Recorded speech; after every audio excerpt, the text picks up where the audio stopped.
All right, hello everyone. Welcome to the Hope Lutheran Kitchen. So today we are going to talk about how our communion bread is made. We have a lot of bread bakers here at Hope Lutheran Church, but for those that may not know, our communion bread recipe is from a dear member named Judy Wendell.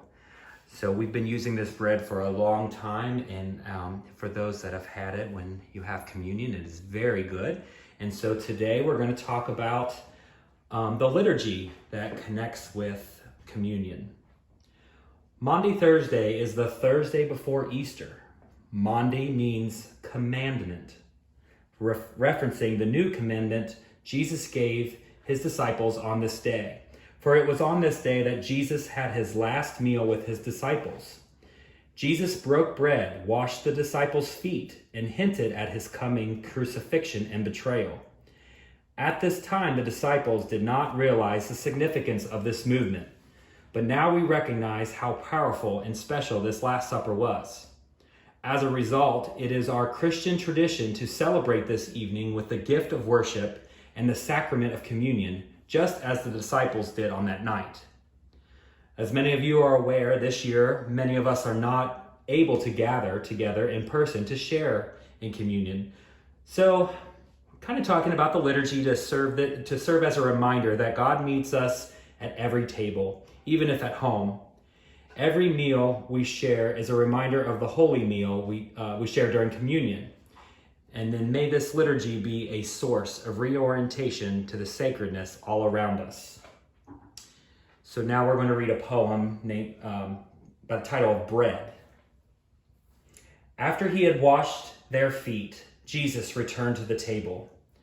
Jesus returned to the table, that simple, common space, moving from water and undeserved grace to bread that nourishes and sustains our place.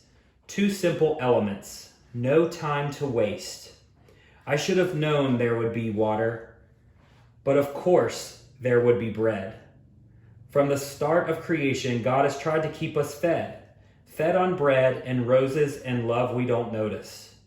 I should have known there would be water, but of course there would be bread. I should have known there would be space at the table for grace, space for nerves and questions about absent confessions, space for me and Elijah and Judas, without question. I should have known there would be space, but of course there would be bread.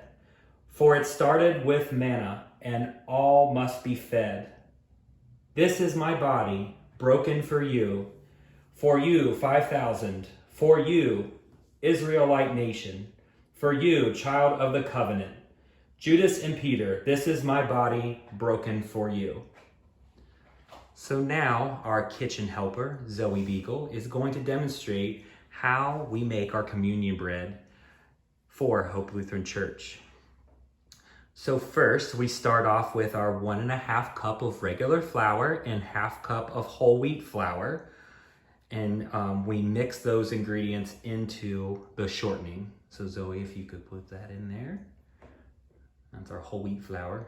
Oh no, I'm sorry, that's the regular flour. There's the wheat flour. Now we're gonna add the baking soda, which is 3/4 tablespoon.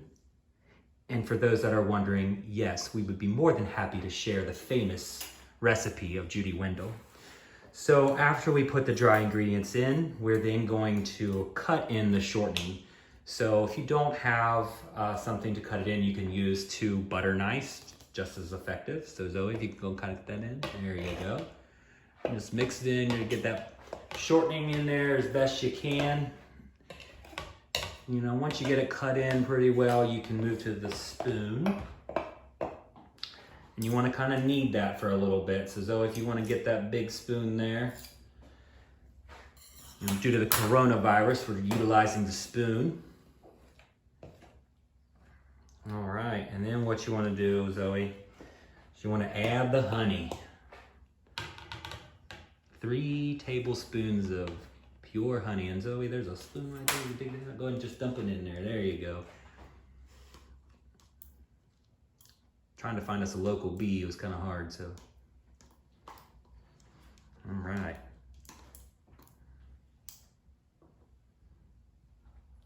what you want to do there is kind of mix that just a little bit. Stir it in. And then the assistance from the other kitchen helper.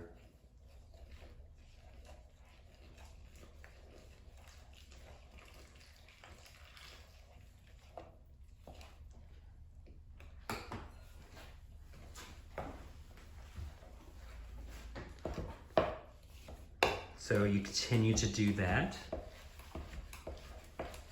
There you go.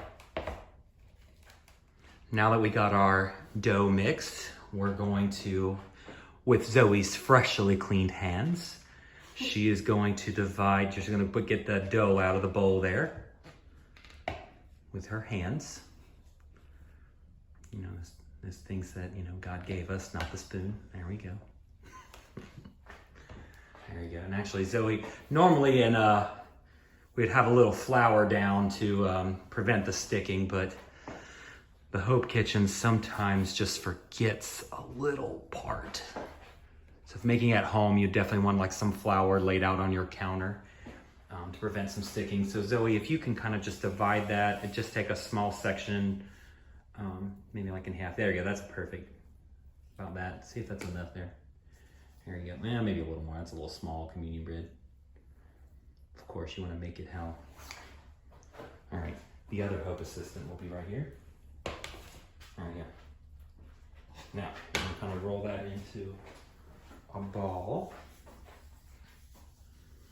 And then place it on the pan. Okay, not squeeze it to death. It's not Play-Doh, dear. Probably because it's so sticky, you might need a little bit more. This is why the Hope Kitchen should have that. Okay, put it on the pan, please. There you go. Do it the best you can. There you go. So normally we'd have a nice little round ball, and as you can see, it's on the pan there. You don't have to get every little bit. All right, little Miss Zoe is going to clean those hands. We'll be back in just a moment. All right, so we cleaned the hands here and we got it flattened. So our next step in the process for the communion bread is to cut a shallow cross through the top.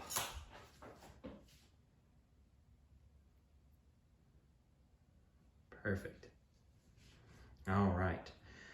Now, before we put the bread in the oven, we bless the bread. Holy God, your last meal was an ordinary meal.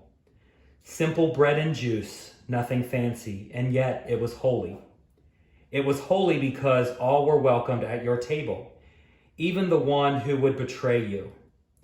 So today we prepare our own bread as a form of prayer, and in our kneading and mixing, in our measuring and weighting, in our recipe card reading and taste testing. Amen. So now, Zoe, we'll place the bread in the oven, but there's more. As you can see, Zoe's going to place this bread into the oven, and we have a magical oven here at Hope.